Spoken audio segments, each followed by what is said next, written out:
Today, I thought I'd talk about emotions. And the question I ask is, what are they good for? Reminded me of the Temptations song, War. What is it good for? Well, think about emotions. Emotions can cause a war, an inner war, a battle within you. And you know what I'm talking about. You see, emotions don't follow your life. Your life follows your emotions. Really contemplate that deep, because most people believe they'll feel better after life gets better. And what happens is they've got it backwards. Life doesn't change until you change. Your emotions don't get better until you consciously choose the emotions you're going to go through life with. A lot of times in the New Thought movement, people think they create a new life with their words alone. You don't do that. You do it by changing the emotional energy behind the words. You see, emotions are the energy. Without them, nothing moves. There's no shift. There's no healing. There's no transformation. Emotions are the power. And you see, negative emotions are just as powerful as positive emotions. But as you examine your day, you'll probably come to the conclusion that you have a lot more negative emotions in your day than you do positive emotions. Why? I can't tell you why, but it seems to be the way the mind goes. And then with social media and everything out there, the only thing that's being watched are things that are drama-oriented, right? What are drama-oriented? Negative emotions, fear, jealousy, depression, anxiety, sense of lack. Yeah, think about that. So those emotions are driving people's experiences. They drive them into a judgment. So let's explore this even deeper. What are emotions? Emotions are simply energy in motion. It's an energy at a frequency. That frequency determines, do I feel good? Do I feel bad? Do I feel neutral? They aren't random. They aren't an obstacle. They're simply indications of your current state. Whatever you're feeling right now, whatever emotions you are feeling are showing you, where are you focused? And not only are they showing you where are you focused, but they're showing you where are you focused in respect to what you want to happen or what you don't want to happen. See, your state is what you're broadcasting to the world.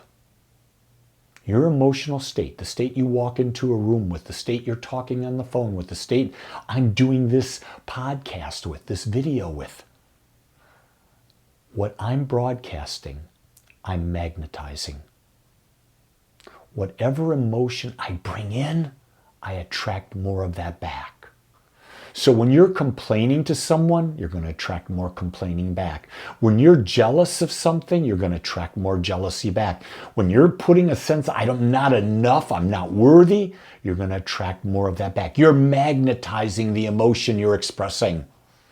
And people want to tell you their story. They want to tell, I feel this. I've got to tell you, it didn't feel good. They keep telling that story to everyone they meet. And guess what? They're magnetizing that feeling, and more and more and more of it keeps coming at them. And then emotion gets stronger, and it keeps getting bigger and bigger and bigger. And they don't realize it. They're in a giga loop, and they can't get out because they keep telling that same story with those deep emotions.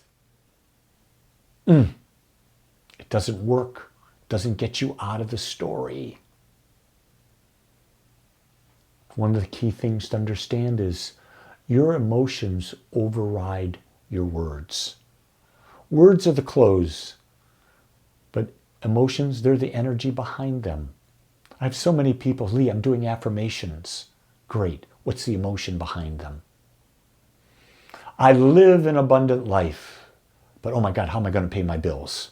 Not the right emotion. The affirmation we do every week at Agape in service is, I live and experience infinite abundance, and I am financially, mentally, emotionally, and physically free to do what I want, when I want, and how I want. And I tell people, put the emotion behind it. I live in and I experience infinite abundance. Feel that.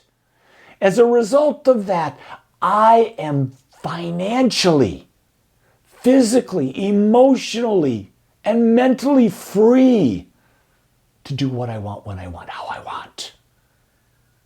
The more emotion you put behind it, the more you'll believe it, the more power you give it. So why don't words alone work? Because affirmations always fall flat. They always fall flat. Words don't work if you're not in an emotional state to believe them. Your job is to create the emotional state where you can accept it. That's one of the reasons why we meditate.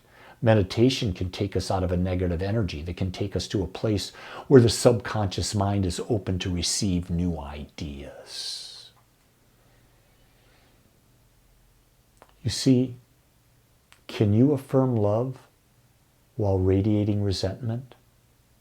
No. Can you be loving while you're judging? No. Can you affirm health while feeling powerless? No.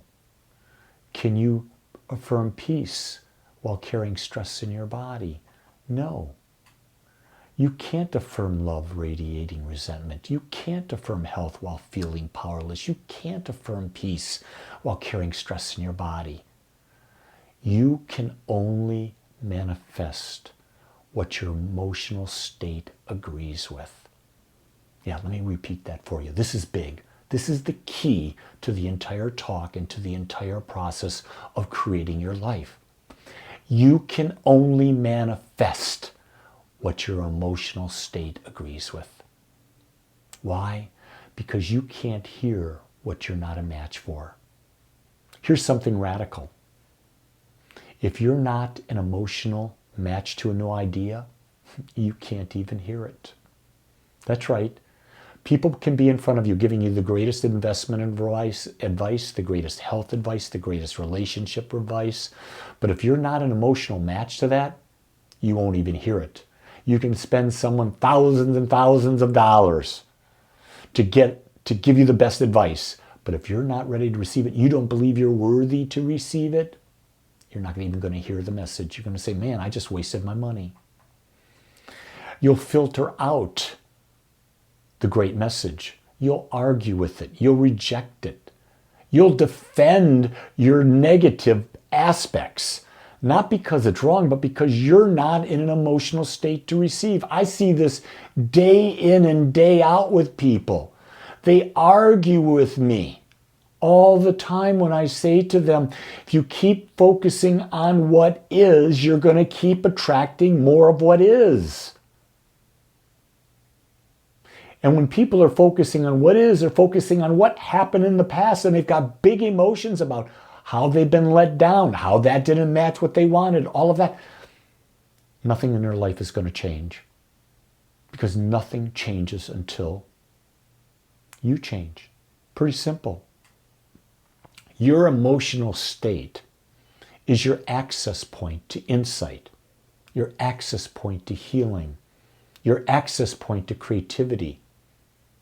It opens you up to greater possibility. You see, it's not about the outside world. It's about the inside signal.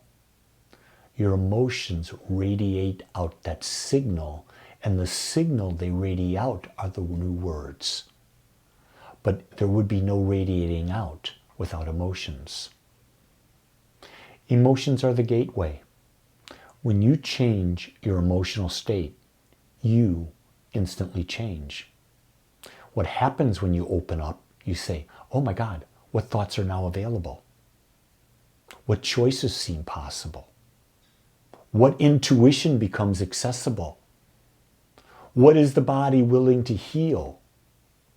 But you can't get into ask those questions without changing your emotional state, being open and receptive and willing to let go of what is. This is really the big thing. I got to defend my emotions. No, you don't. You use them to create. You determine what your emotions are. That's what an enlightened being does. A victim lets the emotions control them. An enlightened being controls the emotions. A victim allows the emotions to control them. When we change our emotional state, our entire inner world reorients. Everything shifts. It's like the whole paradigm of our lives shifts when we change our emotional state. All you got to do, there's so many ways. So how do we change it? First, change your body. Throw your shoulders back. Put a grin on your face. Smile. Walk erect. Don't walk hunched over. Don't carry a grin. Change your body. Stand up. Shake. Change your posture. Breathe deeply. Slowly exhale. Think about that. You take a deep breath in. Then you breathe out. In that one breath, you've changed your state. Do 3 of them. You'll really change your state. Then sit up straight. That's why when I'm doing meditations and I say, body, sit up, your back is straight, hands gently resting on your lap, eyes closed. Now take a deep breath in. And now breathe out long and deep, releasing. Your state has changed. And smile, even if it feels fake. Because when you smile, you're sending your brain a different message. When you frown, you send your brain a different message. Here's a key one. Use music. Music is a vibration, and use it to shift your rhythm. It'll change your state. Don't put on sad music. Put on music that uplifts you. Oh my God, I've got special playlists that I do that with.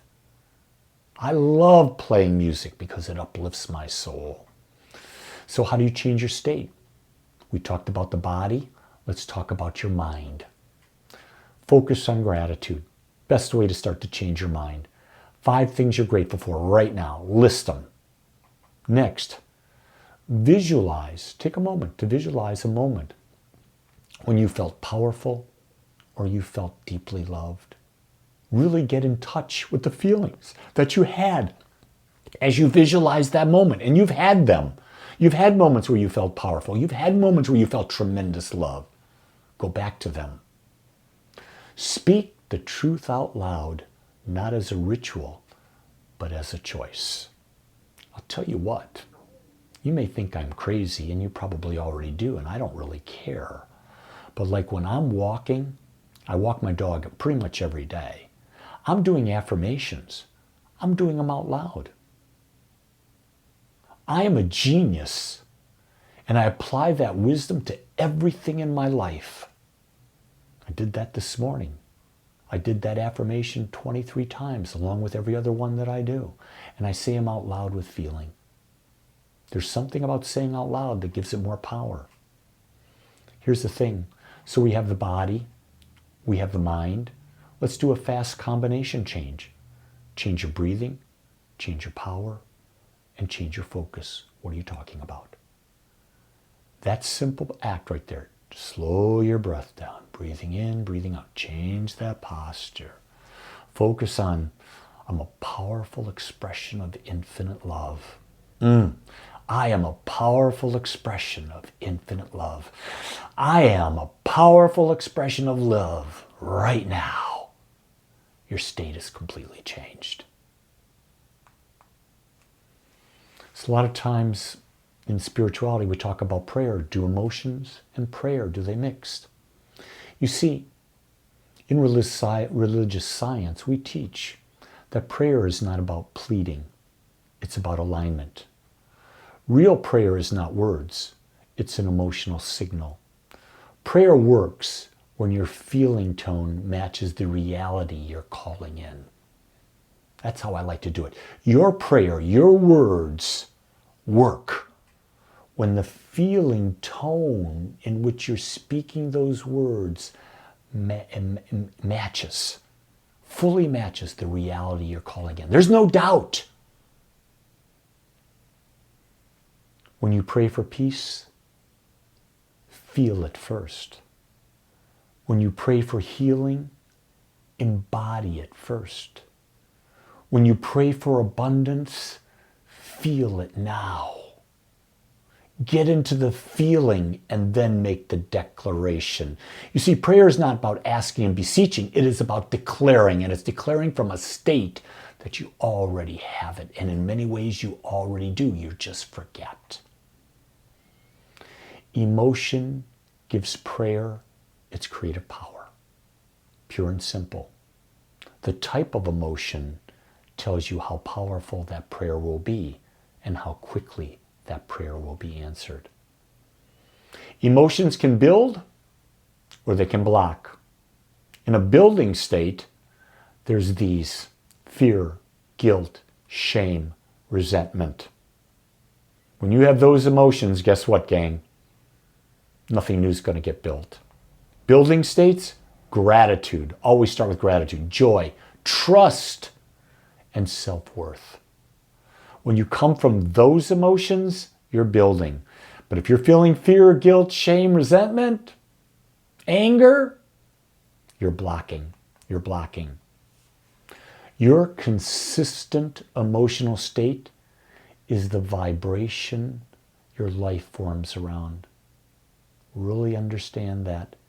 Your consistent emotional state, not once in a while, but your consistent emotional state is the vibration that attracts more and more and more, and your life fills in around that. Life always meets you at the level of your emotional readiness. So if you want more joy, you have to be ready for more joy. You want more peace, you have to be ready for more peace. You want more love, you have to be ready for more love. What does that mean? You have to be in those states. Let's talk about a daily practice. Whatever it is, name what you feel. Once you've named it, once you've named that emotion, ask, does this match the life I want?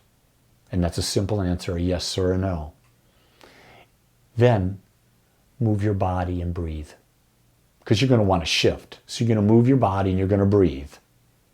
Then refocus on the feeling you choose.